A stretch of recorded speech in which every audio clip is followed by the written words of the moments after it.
আজকের ভিডিওতে আমি তিনটা শব্দ নিয়ে আলোচনা করব। একটা হচ্ছে ফ্লোর ফাংশন, আরেকটা হচ্ছে সিলিং ফাংশন, আরেকটা হচ্ছে গজ ফাংশন।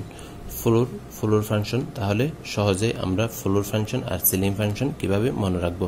ফ্লোর ফাংশনের ক্ষেত্রে আমরা মনে রাখবো যে এটা একটা ফ্লোর বা তল, সমতল বা যেটার উপর আমরা বসবাস করি ওইটা একটা ফ্লোর বিবেচনা করি।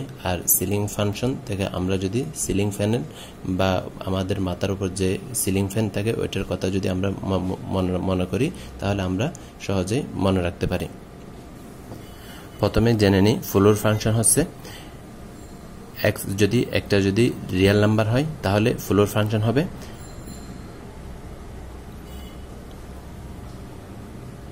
এমন একটি ধনাত্মক বৃহত্তম পূর্ণ সংখ্যা যেটি x থেকে ছোট হবে বা x এর সমান হবে। সাপোজ প্রথমে আমরা যদি একটা কলমের কথা যদি বিবেচনা করি, আমি ধরে নিলাম আমার এই খাতাটা হচ্ছে একটা ফ্লোর হিসাবে, আমি যদি গ্রাউন্ড হিসাবে আমি যদি বিবেচনা করি তাহলে এখানে কিন্তু দুইটা জিনিস আছে, একটা হচ্ছে নিপ আর একটা হচ্ছে কলমের বাহ্যিক অংশ। বা এখন এখানে আছে একটা, যদি বিবেচনা করি এখন আছে একটা, তাহলে প্রথমে ধরে নিই এই কলমটা হচ্ছে x।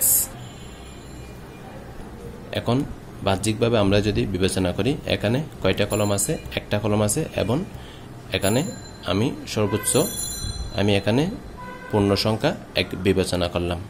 এখন এটাকে যদি আমি ফ্লোরে নিক্ষেপ করি তাহলে এখন হয়ে গেল আমার দুইটা, অর্থাৎ একটা জিনিস আগে ছিল 1, এখন যদি আমি অর্ধেক বিবেচনা করি তাহলে এখন হয়ে গেল আমাদের হাফ অংশ, অর্থাৎ একটা থেকে আমাদের কমে গেল। তাহলে সহজেই এটা মনে রাখার জন্য এটা ব্যাখ্যা করলাম। তাহলে যদি ফ্লোর ফাংশনকে আমরা ফ্লোর দুইটা এভাবে চিহ্ন দিব, যেহেতু ফ্লোর সেজন্য আমরা এটাকে নিচে দ্বারা প্রকাশ করব। যেহেতু ফ্লোর হাফ হলে এটা যদি x হয় তাহলে তার মানটা হবে হাফ থেকে ছোট অথবা সমান, দুটাই হতে পারে। আবার যদি আমাদের কি দেওয়া থাকে, সাপোজ 1.5, তাহলে এটার ফ্লোর হবে কত, 1। এখন সিলিং ফাংশন বর্ণনা করব। এখন দেখতে পাচ্ছি আমি আমার মাথার উপর একটা কি আছে, সিলিং ফ্যান আছে যার 3টা পাখা আছে। এখন এটা স্থির অবস্থায় আছে। এখন এটার কয়টা পাখা আছে, 3টা, 1টা 2টা 3টা। এখন এই 3টা হচ্ছে কি পূর্ণ সংখ্যা, এবং এটার কোনো ঘূর্ণন হচ্ছে না। আমি এটা এখন চালাই দিই তাহলে দেখতে পাবো যে এটি তার অক্ষ হতে এটা এখন স্থির অবস্থা আছে বিদায়, এটি এখন স্থির অবস্থায় আছে বিদায় আমরা যখন এটা স্থির অবস্থায় ছিল তখন আমরা তার পাখার সংখ্যা নির্ণয় করে পেয়েছিলাম 3। এখন যেহেতু এটা ঘুরতেছে, এখন আমরা তার পাখার সংখ্যা 3 বা 3-এর অধিক মনে হচ্ছে। অর্থাৎ প্রথমে 3টা ছিল, যখন স্থির অবস্থায় ছিল তখন আমরা সঠিকভাবে বিবেচনা করতে পেরেছি।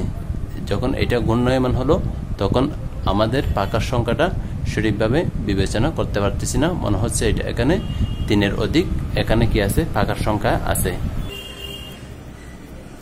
অর্থাৎ আমাদেরকে যদি সিলিং ফাংশন বের করতে পারে হাফের, তাহলে এই চিহ্নটা কোন দিকে দিব? সাধারণত সিলিং ফ্যান কোথায় থাকে, মাথার উপরে থাকে, উপরে লাগানো থাকে, তাহলে এখানে উপরের দিকে দিব। এবং পাখার সংখ্যার সাথে আমরা যদি রিলেটেড করি তখন আমরা হয়তো এটা কত হবে, হাফ হবে অথবা কত হবে, হাফ থেকে বেশি হবে, 1 হবে। এটা হয়ে যাবে কত, 1। আবার আমাদেরকে যদি দেয়া থাকে -3, তাহলে এটার সিলিং ফাংশন কত হবে? -1 ধরতে পারি অথবা -2 বিবেচনা করতে পারি। অবশ্যই -3 থেকে -2 -1 অনেক বড়। এখন বলবো আমরা গস ফাংশন। গস ফাংশনকে আমরা এভাবে প্রকাশ করে থাকি, অর্থাৎ গস ফাংশনটা হচ্ছে আমাদের সিলিং ফাংশন এবং ফ্লোর ফাংশনের সমন্বিত রূপ। কিন্তু গস ফাংশনের ক্ষেত্রে মানটা x কে অতিক্রম করতে পারবে না, অর্থাৎ ফ্লোর ফাংশন এবং সিলিং ফাংশনের ক্ষেত্রে আমরা দেখেছিলাম হয়তো x এর সমান হবে অথবা x থেকে বড় বা ছোট হয়েছিল, কিন্তু গস ফাংশনের ক্ষেত্রে x এর মানটা x কে অতিক্রম করতে পারবে না। যেমন আমরা যদি পাইয়ের মান বিবেচনা করি, আমরা জানি পাইয়ের মান কত 3.1416, তাহলে এটার মান হবে কত 3। আবার যদি গস ফাংশন 1.5 হয়, তাহলে এটার গস ফাংশন হবে, গস ভ্যালু হবে এটার 1। আশা করি আপনারা বুঝতে পেরেছেন।